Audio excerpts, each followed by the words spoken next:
So I right now I just moved to Georgia from California about a few months ago.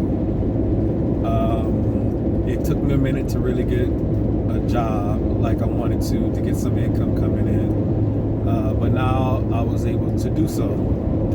And so I'm at work today, and one of the things that I'm doing, it's not really difficult what I'm doing right now. I'm just going to hospitals and giving them back the equipment, that kind of thing right now. It's a Sunday, so it's not a whole lot, Sunday morning, so it's not that busy right now. And just returning equipment like IV pumps or a wound vac, that kind of thing. And I have one more stop to go to. And God fixed it so that that last stop is closer to the last hospital that I have to go to. It's closest, it's like 14 minutes from where my son lives. Now, well, when I was living in California,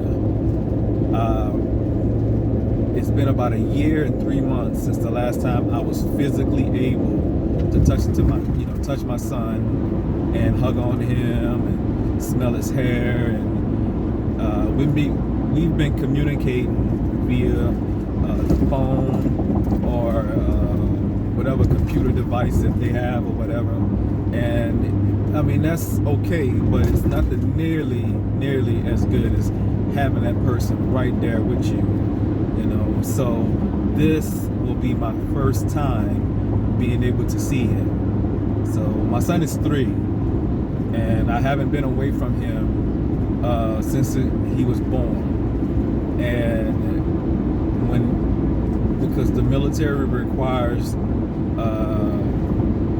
you to relocate, because of that, they had to do that. He was in Georgia while I was still in California, and that killed me. So I just relocated to Georgia a few months back, and to be closer to him. So this will be my first time, you know, being able to be next to him like that. So I am really excited, and I can't wait to see his ass. Yes. I miss him. So, I got him a little ambulance. Yes. I hope he likes it. So, yeah.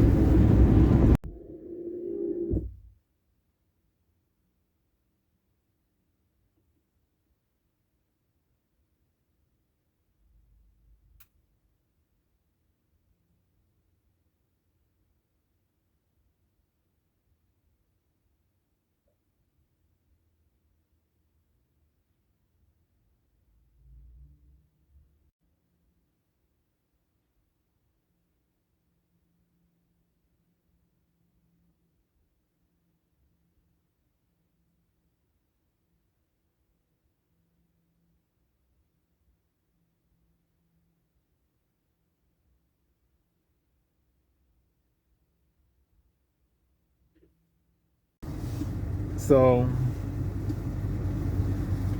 I'm at the park that was 7 minutes from the hospital, that was only 14 minutes from where my son was. And his mom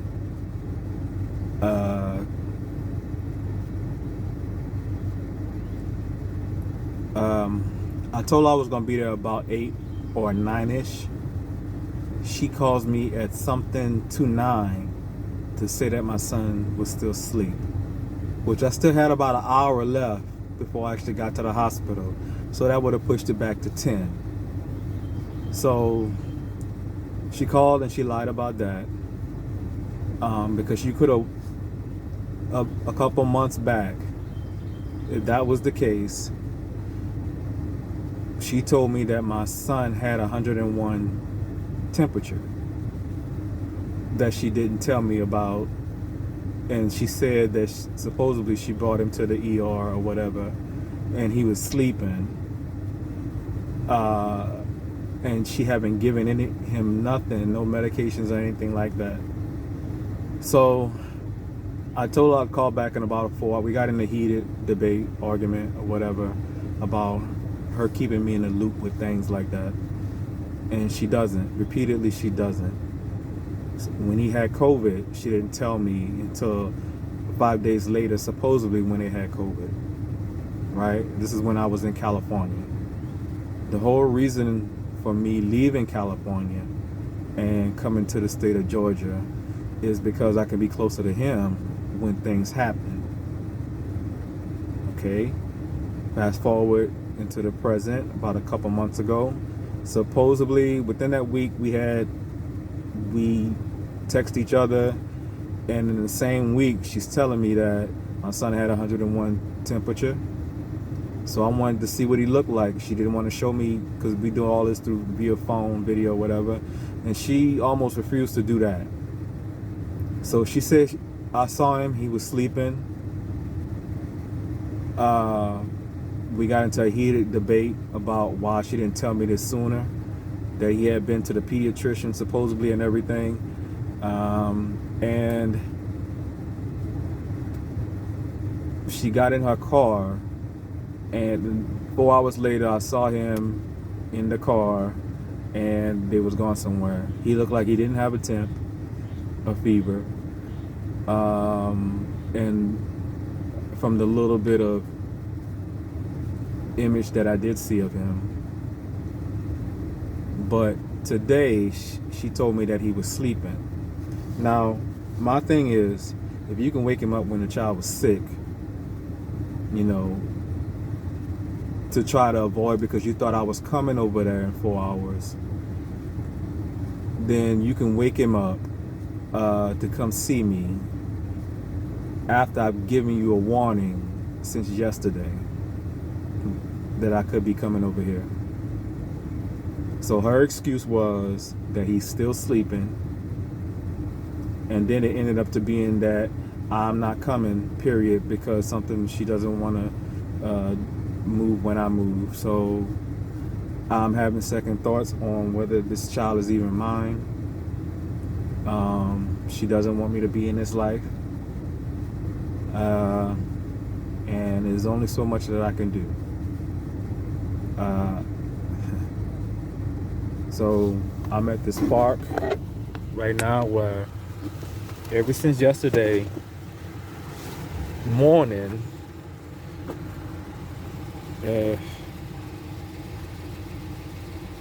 I told her I was gonna meet up. So